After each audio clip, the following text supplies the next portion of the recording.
Здраво на сите и добро дојдовте повторно на мојот канал. За оние кои што сте за прв пат овде, јас сум Сузана Георгиевска, нутриционист, терапевт и специјалист по исхрана.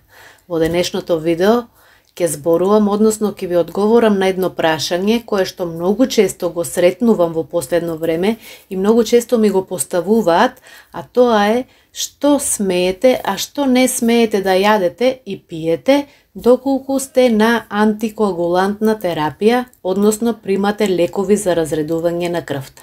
Останете на мојот канал, ако досега не сте се претплатиле, притиснете го копчето под видеото, притиснете и звонче за да добиете известување кога ќе имам ново видео, притиснете и лайк ако ви се допадне видеото.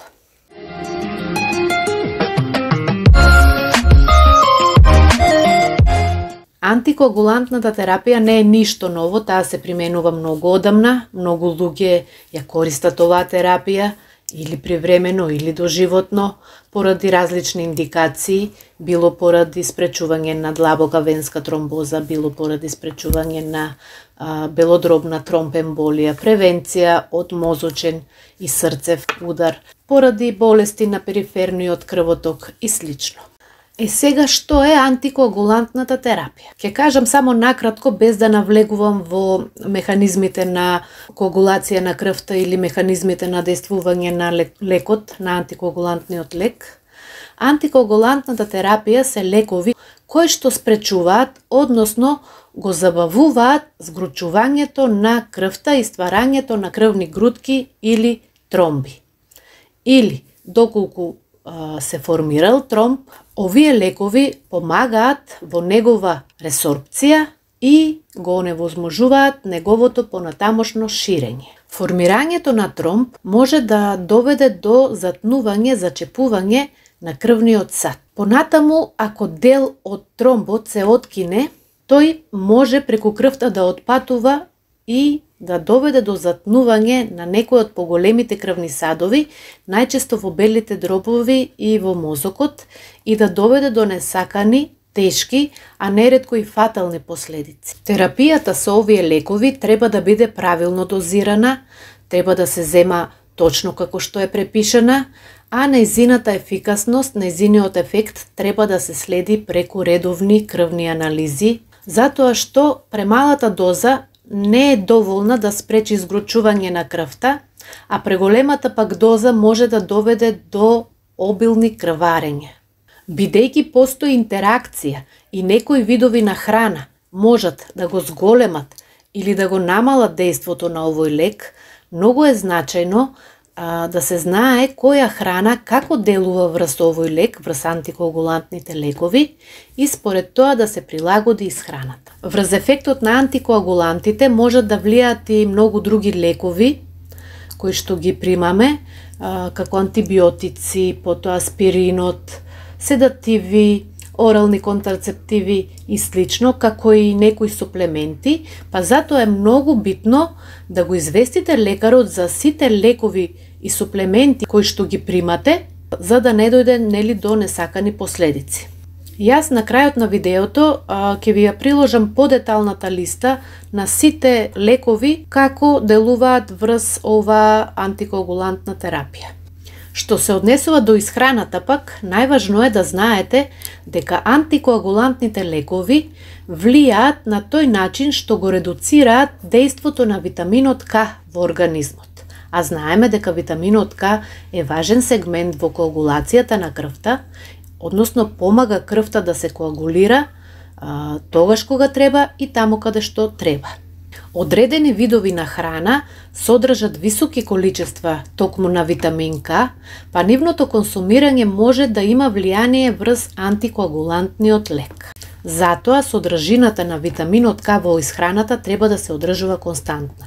Значи не е неопходно целосно да се прекине земањето на храна богата со К витамин, туку да се консумира умерено, константно и во приближно исти количества. Да нема нагли промени во консумирањето на продуктите богати со К витамин. Витаминот К се наоѓа во многу видови на храна, особено е застапен во зелениот листест зеленчук, Кај некои видови е застапен во поголеми количества, кај некој е застапен во помали количества. Ова е листата на зелен зеленчук кој што можете да го консумирате без рестрикции, затоа што содржи мали количества на К-витамин. Ова пак е листа на продукти кои содржат поголеми количества на К-витамин. Ако некои од тие продукти се дел од вашата вообичаена исхрана и си ги консумирате редовно, продолжите да ги јадете во истите количини како и досега. Ако пак досега не сте ги јаделе или сте ги консумирале многу ретко, најдобро е да не ја надминувате препорачаната количина од овие продукти. Овие количини се однесуваат на зеленчук во сурова форма. Некои видови пак на храна, иако содржат мал процент на К-витамин, имаат влијание врз антикоагулантната терапија и нив консумирајте ги константно или пак консултирајте се со лекарот ако планирате да ги воведете дополнително во вашето дневно мени. Авокадо, ленено семе, продукти од соја, суши. Сокот од грејпфрут или цитрон, сокот од калинка, сокот брусница, можете да пиете 1 до 2 чаши ако се веќе дел од вашата исхрана, ако не, избегнувајте ги. Немојте да ги земате како суплемент во поголеми концентрации. Сега алкохолот исто така има влијание врз времето на коагулација на крвта, па треба да го користите умерено. 1 пијачка на ден алкохол за жени, до 2 пијачки максимално на ден за мажи. Што значи 1 пијачка? 30 мл жесток алкохол, 120 мл вино, 340 мл пиво. Сите млечни продукти и јајцата се сиромашни со К-витамин, можете да ги консумирате слободно. Друга храна која што може да има ефект врз антикоагулантните лекови е говедскиот црн дроб и црн дроб од други животни. Исто така и суплементи со Е-витамин, па треба да внимавате и при нивно консумирање, затоа што Е-витаминот може да го потенцира, да го зголеми дејството на овој лек и да доведе до крварење. Ова е листата што ви реков дека ќе ви ја прикачам за дејството на другите лекови и суплементи врз антикоагулантните лекови. Уште еднаш ќе ви потенцирам да го известите лекарот за сите таблетки кои што ги пиете, исто и за суплементите. Ако одлучите да купите некој суплемент, задолжително известете го фармацевтот дека сте на антикоагулантна терапија. Драги мои, се надевам дека ќе ви бидат од помош овие некои совети. Останете ми во добро здравје, чувајте се, ве поздравувам. Чао, чао.